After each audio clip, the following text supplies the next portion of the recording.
Welcome back to another episode of Tech and Tesla. So, for this one, I wanted to go over what my battery life has been like in real life. So, on paper, it's 322 miles. So, back when I was speccing out the Tesla, I was looking at the Model 3 long range, all wheel drive, had an estimated range of 322. So, I was like, all right, I can get back and forth to New York City from Long Island without a problem. I'll have extra battery life. And it turns out 9 months later, I don't have 322 miles. Not even close, I would say.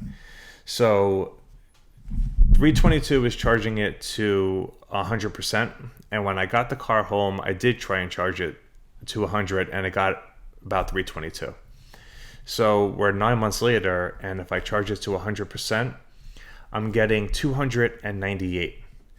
So it's about 24 miles lower than what it was on day one.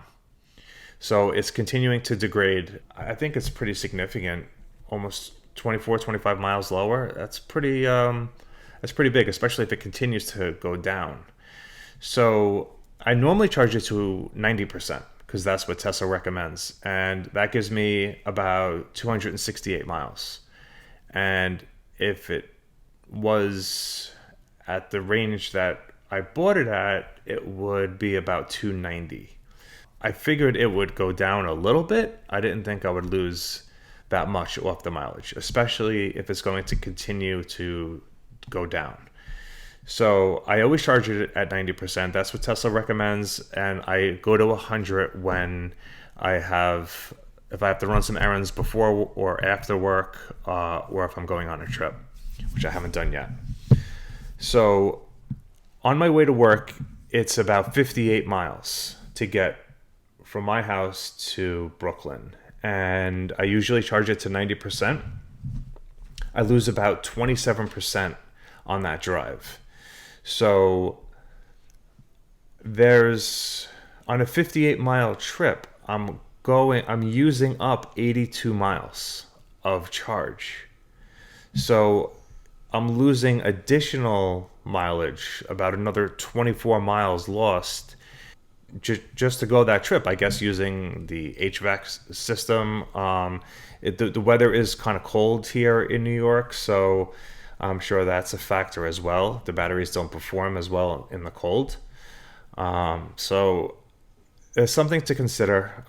Tesla doesn't notify you that you're going to lose mileage. So when you're buying a car rated at 322, you think you're going to have that for most of the life of the car. I understand batteries will degrade in time. I didn't know it would happen right away. So the car now, the same Tesla Model 3 is rated at 353 on a full charge, and the 0 to 60 is a little bit faster. So okay, the batteries are getting better, so that's good. But it's something to consider. Tesla is not going to tell you this, and I thought that you guys should know. The only other thing I wanted to touch on was the phantom drain. So that is just when your car sits, it's going to lose power from the battery. So I ran a test. I was going on vacation just for 4 days, and I left the car unplugged at home. Just wanted to see how much I would lose just by the car sitting. And it turns out I lost 27 miles. So it was about 6.75 miles per day of drain, just sitting in the cold garage. Like I said, the weather is still cold here in New York. So that's something to consider also. You're going to lose about 7 miles a day just if the car's sitting. So there's an 8-year, 80,000 mile warranty on the battery. So I'm glad that I have that. And I did call Tesla and I explained this to them. I said, I charged it to 100% and I'm only getting 298 miles. So what happened to the 322?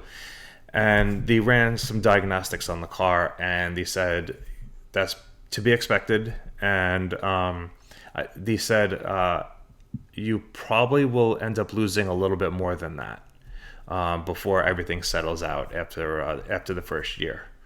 So that was the first time hearing of it 9 months in, and I just want you guys to be aware of it before you purchase your car. And if you already have a car, let me know in the comments below. Let me know what your mileage is at 90 or 100%, and if you're disappointed in the battery life at all. If you could like this video, if you learned something new, maybe subscribe, and I'll see you guys in the next one. Hopefully it's full self-driving, which is supposed to be coming out the end of next week. So until then, drive safe.